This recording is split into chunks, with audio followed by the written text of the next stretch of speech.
200 മുകളിലൊക്കെ ഒരു team score ചെയ്യുമ്പോൾ ഒരു കടുത്ത പോരാട്ടം നടക്കേണ്ടതാണ്. അറ്റ്ലീസ്റ്റ് ഒരു വിജയ പ്രതീക്ഷയെങ്കിലും അവർക്ക് വേണ്ടതാണ്. പക്ഷേ സൺറൈസേഴ്സ് ഹൈദരാബാദിന് ഇന്നലെ ഇത് രണ്ടും കിട്ടിയില്ല. അതിവേഗം അനായാസം RCB ചേസ് നടത്തുമ്പോൾ പിന്നെയും 26 പന്തുകൾ ബാക്കിയുണ്ടായിരുന്നു. 200 മുകളിലുള്ള ഒരു സ്കോർ IPL ചരിത്രത്തിൽ ഒരു ടീം ഇത്രയും വേഗത്തിൽ ചേസ് ചെയ്യുന്നത് ഇതാദ്യമായാണ്.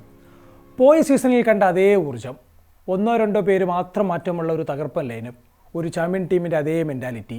ഒരൊറ്റ മത്സരം കൊണ്ട് RCB മറ്റു ടീമുകളോട് പറയുന്നത് ഇത്രമാത്രം: കരുതിയിരുന്നോളൂ, നിലനിർത്താൻ തന്നെയാണ് ഞങ്ങളുടെ വരവ്.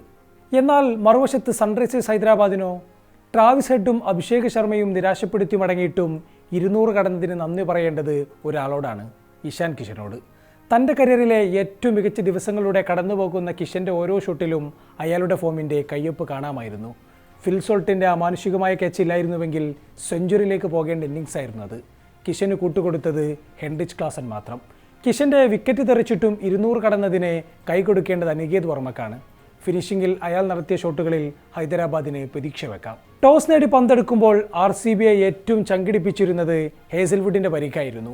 പോയ സീസണിൽ പേസ് ഡിപ്പാർട്ട്മെൻറ്റിനെ മുന്നിൽ നിന്നും നയിച്ച ഹേസൽവുഡിൻ്റെ അഭാവത്തിൽ ആര് ബോളിങ്ങിനെ നയിക്കുമെന്നായിരുന്നു പ്രധാന ചോദ്യം. പക്ഷേ ചിന്നസ്വാമിയുടെ ആൾക്കൂട്ടത്തെ സാക്ഷിയാക്കി ഒരാൾ ആ ചുമതല ഏറ്റെടുത്തു: ജേക്കബ് ഡഫി. സൺറൈസേഴ്സിൻ്റെ 2 ഓപ്പണർമാരെയും നിതീഷ് കുമാർ റെഡ്ഡിയെയും പറഞ്ഞയച്ചുകൊണ്ട് ഡഫി നടത്തിയത് ഡ്രീം ഡെബ്യൂ ആണ്. മറ്റെല്ലാ ബോളർമാരുടെ എക്കോണമി റേറ്റും ഉയർന്നു നിൽക്കുമ്പോൾ ചിന്നസ്വാമി പോലെയൊരു ബെറ്റിംഗ് ട്രാക്കിൽ 5.50 എക്കോണമിയിൽ 3 വിക്കറ്റുകൾ എറിഞ്ഞിട്ടതിനെ പ്യുവർ ക്ലാസ് എന്ന് തന്നെ വിളിക്കണം. കൂടെ RCBയുടെ അരങ്ങേറ്റത്തിൽ തന്നെ ഒരു പ്ലെയർ ഓഫ് ദ മാച്ചും.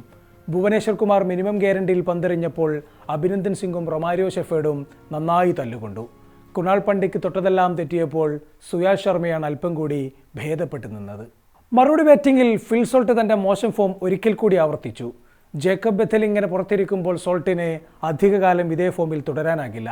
പക്ഷേ ഫിൽ സോൾട്ടിൻ്റെ വിക്കറ്റിൽ സ്റ്റെക്കായി നിന്ന RCBയുടെ ഗിയർ മാറ്റുന്നത് ഇമ്പാക്റ്റ് പ്ലെയറായി എത്തിയ ദേവ്ദത്ത് പടിക്കലാണ്. എത്ര ഈസിയായാണ് അയാൾ സിക്സറുകൾ പറത്തിയത്!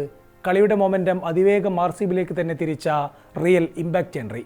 അല്ലെങ്കിലും സ്ട്രൈക്ക് റേറ്റ് ഇല്ലാതെ ബാറ്റ് ചെയ്യുന്ന ദേവ്ദത്ത് പടിക്കലല്ല പോയ 2 സീസണുകളിലുള്ളത്. ഇമ്പാക്റ്റ് പ്ലെയറായി വന്ന് റൺസ് അടിച്ചു കയറ്റുക എന്ന റോൾ അയാൾ പോയ സീസണിലും കൃത്യമായി ചെയ്തതാണ്. ഇമ്പാക്റ്റ് പ്ലെയറായി വന്ന് ഒരാൾ തകർത്തടിക്കുമ്പോൾ അത് ബാറ്റിംഗ് ലൈനപ്പിന് നൽകുന്ന ഡെപ്തും ചെറുതല്ല. മറുവശത്ത് വിരാട് കോഹ്ലിയുടെ കാര്യമോ? തൻ്റെ ക്ലാസ്സിന് ഒന്നും സംഭവിച്ചിട്ടില്ലെന്ന സ്റ്റേറ്റ്മെൻറ്റാണ് അയാൾ ഇന്നലെ ചിന്നസ്വാമിയിൽ നടത്തിയത്. അതിൽ തന്നെ ഇഷാൻ മലിംഗയ്ക്കെതിരെ കോഹ്ലി വായിച്ച ഷോട്ടിന് വല്ലാത്ത ഭംഗിയായിരുന്നു. കമൻറ്റേറ്റർമാരായ കെവിൻ പീറ്റേഴ്സണും ഹർഷ ബോഗ്ലെയുമെല്ലാം ആ ഷോട്ടിൻ്റെ ആരാധകരായി. പടിക്കലിനൊപ്പം കോഹ്ലി കൂടി അടിച്ചു തുടങ്ങിയതോടെ സൺറൈസേഴ്സ് ബോളർമാർ യാതൊരു പ്ലാനുമില്ലാതെയാണ് നിന്നത്. അതിനിടയിൽ ഇഷാൻ കിഷൻ്റെ അരികിലൂടെ ബൗണ്ടറികൾ ചോർന്നു പോകുന്നതും കണ്ടു. ഒടുവിൽ 8.4 ഓവറിൽ പടിക്കൽ തിരിച്ചു നടക്കുമ്പോഴേക്കും മത്സരം പൂർണ്ണമായും RCBയുടെ സൈഡിലേക്ക് മാറിയിരുന്നു. പടിക്കൽ കോഹ്ലി സഖ്യം 2ാം വിക്കറ്റിൽ ചേർത്തത് 101 റൺസാണ്. അതിനു വേണ്ടി വന്നതോ 45 പന്തുകൾ മാത്രം. പടിക്കലിൻ്റെ പുറത്താകലിന് ശേഷം കോഹ്ലി കൂടുതൽ അഗ്രസീവായി മാറുന്നതാണ് കണ്ടത്. തനിക്ക് ഏത് സമയത്തും ഇന്നിങ്സിൻ്റെ ഗിയർ ചേഞ്ച് ചെയ്യാനാകുമെന്ന് കോഹ്ലി തെളിയിച്ച ഇന്നിങ്സ്. പടിക്കലിന് പകരമെത്തിയ രജത് പട്ടീദാർ ആകട്ടെ അതിവേഗം മത്സരം അവസാനിപ്പിക്കാനുള്ള തിടുക്കത്തിലായിരുന്നു. 3 പടുകൂറ്റൻ സിക്സറുകളടക്കം 12 പന്തിൽ 31 റൺസ് ചേർത്ത് പട്ടീദാറും അടങ്ങിയതോടെ RCB വിജയം ഉറപ്പിച്ചിരുന്നു. ജിതേഷിൻ്റെ ഗോൾഡൻ ടക്കിനൊന്നും ആ വിജയരഥത്തെ കുലുക്കാനായില്ല. IPLലെ 64ാം 50 കുറിച്ച് വിരാട് കോഹ്ലി RCBയെ അതിവേഗം ചേസിംഗ് മാർക്ക് കടത്തി. ചിന്നസ്വാമി ഇരമ്പിയർത്താണ് അതിനെ വരവേറ്റത്. ഫ്ലൈയിങ് കിസ് നൽകി കോഹ്ലി അത് ആഘോഷിച്ചു.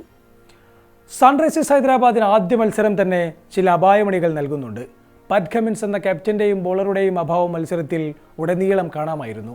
മത്സരശേഷം മാധ്യമങ്ങൾക്ക് മുന്നെത്തിയ ഹൈദരാബാദ് കോച്ച് ഡാനിയൽ വെറ്റോറി കാര്യമായും പറഞ്ഞത് ബൗളിങ്ങിലെ പരാജയങ്ങളെക്കുറിച്ചാണ്. പാറ്റ് കമിൻസും ബ്രണ്ടൻ ഗൈസും വരുന്നതോടെ ശരിയാകുമെന്ന പ്രതീക്ഷയാണ് വെറ്റോറിക്കുള്ളത്. മത്സരശേഷം കോഹ്ലിക്ക് പറയാനുള്ളതാകട്ടെ എല്ലാം പടിക്കലിനെ കുറിച്ചായിരുന്നു. അതൊരു ഉജ്ജ്വലമായ ഇന്നിങ്സ് ആയിരുന്നു. സത്യം പറഞ്ഞാൽ പവർ പ്ലേയിൽ ആക്രമിച്ച് കളിക്കാനായിരുന്നു എൻ്റെ പ്ലാൻ. എന്നാൽ ദേവ്ദത്ത് പടിക്കൽ ബാറ്റ് ചെയ്യുന്നത് കണ്ടപ്പോൾ അവന് തന്നെ കൂടുതൽ സ്ട്രൈക്ക് നൽകാനും ഇടയ്ക്കിടെ മാത്രം ബൗണ്ടറികൾ കണ്ടെത്താനും ഞാൻ തീരുമാനിച്ചു. അവൻ എതിരാളികളിൽ നിന്ന് കളി പൂർണ്ണമായും പിടിച്ചെടുത്തു. ആ സ്ലോവർ ബോൾ മിഡൌണിന് മുകളിലൂടെ അവൻ സിക്സറിന് പറത്തിയപ്പോളെ ഞാൻ അവനോട് പറഞ്ഞു, ഇതുപോലെ തന്നെ മുന്നോട്ട് പോകൂ. 25-26 പന്തുകൾ ബാക്കി നിൽക്കെ നമ്മൾ കളി ജയിക്കുകയാണെങ്കിൽ അത് നെറ്റ് റൺ റേറ്റിനും വലിയ ഗുണം ചെയ്യും. അവൻ്റെ ആ ഇന്നിങ്സ് അവിശ്വസനീയമായിരുന്നു. അവൻ്റെ കഴിവിനെക്കുറിച്ച് എനിക്ക് അടുത്തറിയാം.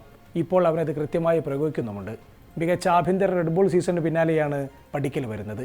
അവൻ്റെ ടൈമിംഗ്, ഹെഡ് പൊസിഷൻ, ബാലൻസ് എന്നിവയെല്ലാം വേൾഡ് ക്ലാസ് ആണ്. ആത്മവിശ്വാസത്തോടെ ബാറ്റ് ചെയ്യുമ്പോൾ അവനെ എന്തൊക്കെ ചെയ്യാൻ കഴിയുമെന്ന് എനിക്കറിയാം. അവൻ്റെ അസാമാന്യ പ്രതിഭയുടെ പ്രകടനമായിരുന്നു ഇന്ന് കണ്ടത്. കോഹ്ലി പറഞ്ഞു നിർത്തി. RCBക്ക് ഇനി കുറച്ച് ദിവസം മത്സരങ്ങളില്ല. പക്ഷേ ഏപ്രിൽ 5 നേരിടേണ്ടത് ചെന്നൈ സൂപ്പർ കിങ്സിനെയാണ്. അതും ചിന്നസ്വാമിയിൽ തന്നെ. മത്സരം പൊടിപാറുമെന്നുറപ്പ്. ഏപ്രിൽ 2 കൊൽക്കത്തയ്ക്കെതിരെയാണ് ഹൈദരാബാദിൻ്റെ അടുത്ത പോര്.